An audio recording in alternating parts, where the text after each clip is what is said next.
Joseph मछलियों को अपनी झोली में डालता और मार्केट में चला जाता। कोई दुकानदार आगे खड़े नहीं होने देना चाहता था।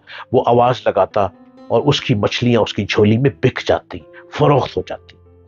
अब वो कमाता और तालीम के लिए एक शौक बन गया कि मैंने किताब लेनी है।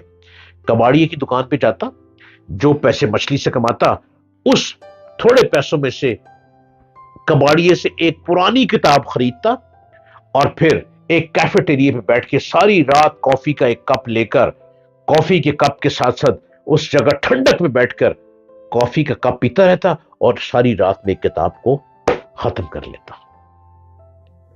मुख्तलिफ ममालिक से होते हुए वो इंग्लैंड पहुंचा और वहां जाके उसने किताबें पढ़ पढ़ के किताबें लिखना शुरू कर दी।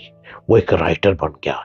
इंग्लैंड में उसने अंग्रेजी सीखने के लिए बहुत मेहनत की, यहां तक कि वो अंग्रेज इंग्लिश का एक बहुत बड़ा राइटर बन गया।